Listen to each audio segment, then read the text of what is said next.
Many of us go by our day not thinking of the explosive growth in standards of life, the conveniences and technologies of today. One of the most important and useful inventions we mostly take for granted, most of us use it on a daily basis. We carry it in our pocket, use it at the turn of the wrist, and we even synthesized it to cook food in a little box with the microwave, one of our most important tools towards progression and expansion. Scaring off prey, cooking food, and keeping warm. Light to make use of the night, social gatherings, and extra time to work on making things. From the hardening of spear points to smelting, fire. Our relationship goes back 1.6 million years to South Africa with Homo erectus. The first fire brought indoors might have been from natural sources like lightning strikes. Intentional fire making is believed to be from 200 to 400,000 years ago. A 400,000-year-old hearth was found in Beech's Pit, England, from Heidelbergensis. The Neanderthal hearths 170,000 years old in La Ferracie, France, and Bruniquel Cave, also in France, both had constant hearth use, not reliant on natural sources. In a 2024 study suggested Neanderthal used manganese dioxide, a fire accelerant, with stone tools to strike pyrite or flint. As for our species, there's a site in Jebel Irhoud, Morocco, that has evidence for the manufacturing of fire dating to 300,000 years ago. The manufacturing of fire might go back to Erectus. How likely were they to come upon wildfires and approach it? If it was solely from wildfires, there would be times of being without it intermittently, getting used to not having it, or forgetting its uses. It might be a byproduct of stone making, causing a spark, and inadvertently creating fire, as like most great inventions from accidents that were observed and utilized.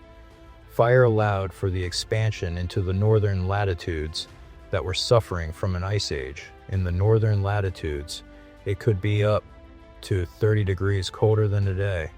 The first Homo sapiens left Africa 70,000 years ago.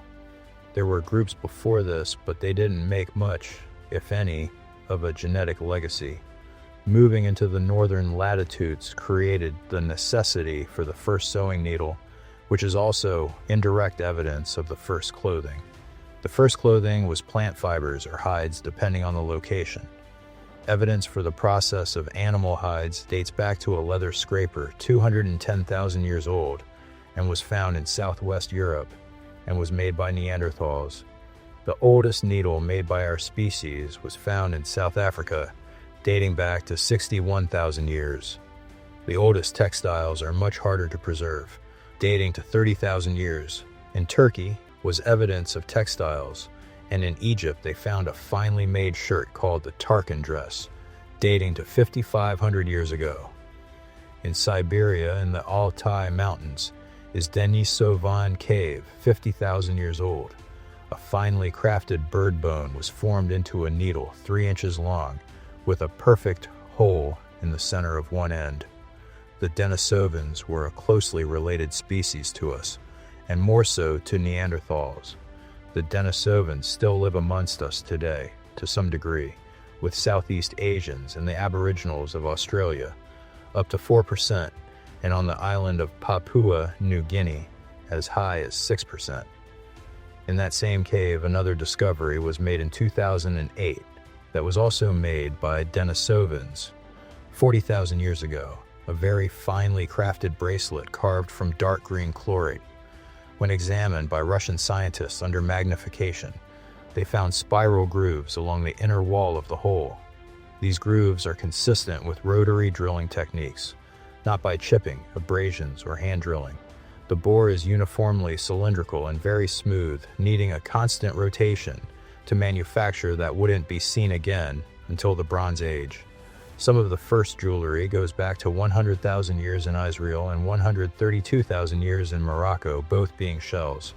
Jewelry from Ice Age Europe consisted of bear teeth, bison, wolf, horse, and even people teeth, including teeth shaped into shells with holes to be strung on a necklace.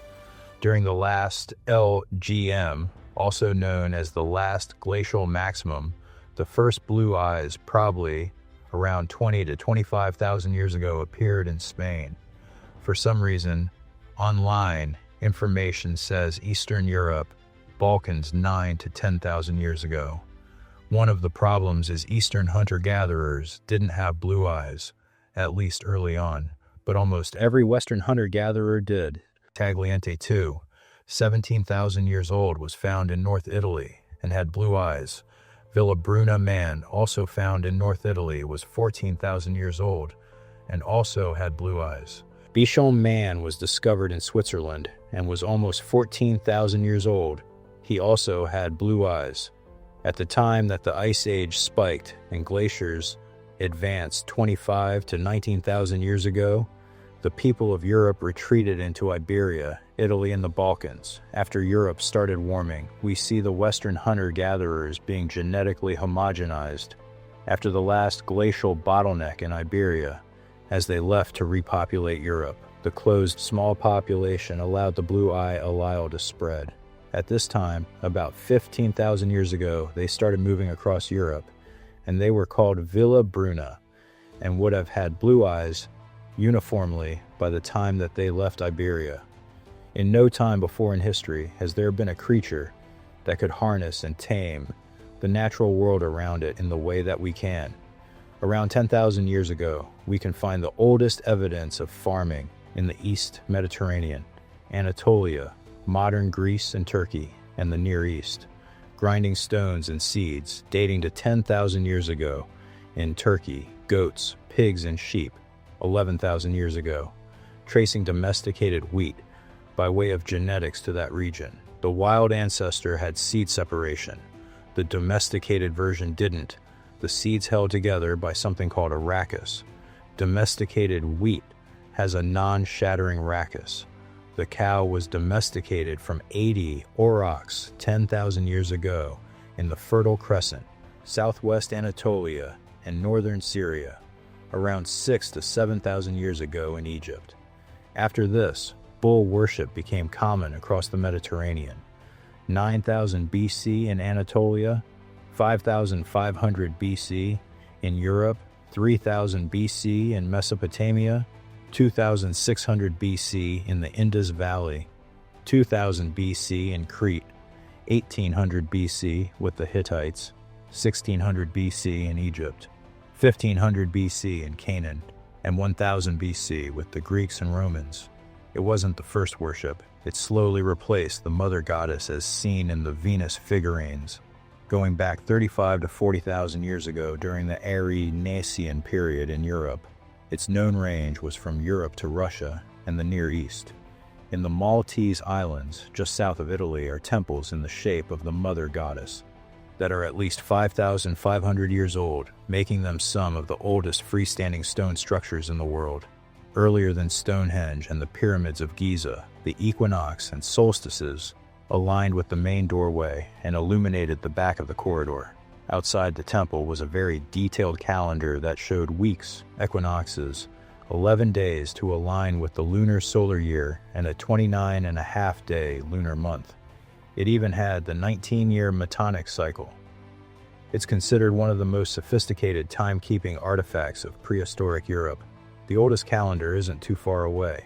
Göbekli Tepe in Turkey is at least 12,000 years old, tracking the sun and moon. The Maltese Islands raise another inquiry. How did people get there?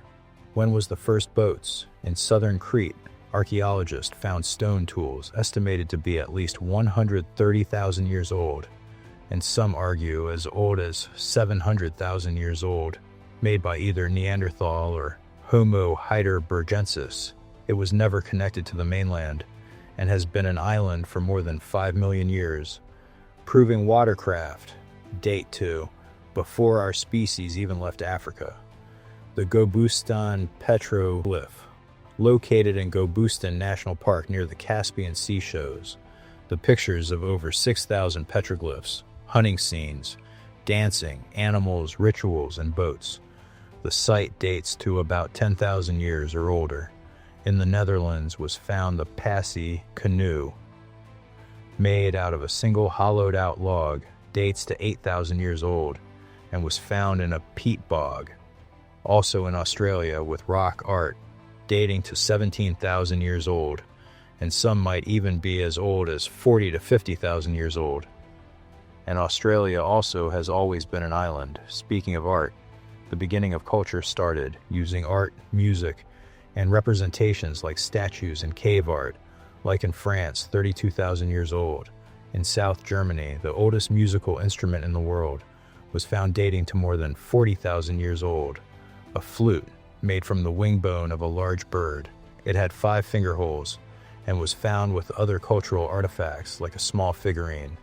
More were found also in Germany, more than 40,000 years old, and was also made with a bird bone, and the other from mammoth ivory. Another astounding find from Germany at the same time was a 12-inch figurine made of mammoth ivory called the Lion Man. It had the body of a man and the head of a lion. Who were these Ice Age artists? And what did they look like? The most ancient faces, other than the 40,000-year-old Venus figurine found in Germany, dates to 20 to 30,000-year-old faces, scratched in rock and carved from mammoth ivory. Some were even wearing hats 25,000 years ago. As mankind grew and organized into social structures, they created settlements, and with the first settlements came new necessities. The necessity to trade was one, a fixed population within a limited regional area with limited resources. The need to trade for materials was not found where they lived, and with materials came goods and technological advancements, which get fine-tuned and added to over time, and that in turn can be used for trade. Exchange turns to merchants. Obsidian, tools, and beads were traded across hundreds of miles 6,000 to 7,000 years ago in Turkey, and might have been used for currency like Venetian beads would later. Mesopotamia, 3,000 to 4,000 years ago, had merchant trade of tin, copper, lapis, grains, bitumen, textiles, and more. The network of trade goes back to the first civilization. The first major city was Uruk, 6,500 to 4,000 BC. At its heyday, it was the epicenter of the Sumerians and may have had 80,000 people, an astonishing figure for the ancient world. They had monumental architecture, complex bureaucracy, specialized labor, and one of the earliest forms of writing, cuneiform. Civilization was catapulted by one major invention that facilitated trade, movement, transport of heavy materials, and war. Some of the simplest inventions are the most profound, like the wheel. It's the most transformative invention in human history, and we barely give it a second thought today. The earliest evidence comes from Eurasia, with the Proto-Indo-Europeans around 5,500 years ago. An image on a pot from that time frame shows a 4-wheeled cart being pulled by oxen, and is at that same time that the PIE first domesticated the horse, also from Eurasia about 2,000 years ago. The chariot, combining horsepower, the wheel, and cart, into a powerful, sleek, fast mode of war.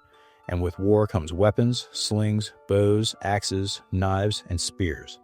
The oldest evidence for the spear for our species comes from South Africa, 60 to 70,000 years ago, but the oldest spear dated to 400,000 years old, and was made by Neanderthal. The oldest evidence for the boomerang dates to 23,000 years ago, and was found in Poland in Abazowa Cave, was made from a mammoth tusk that was 27 inches long.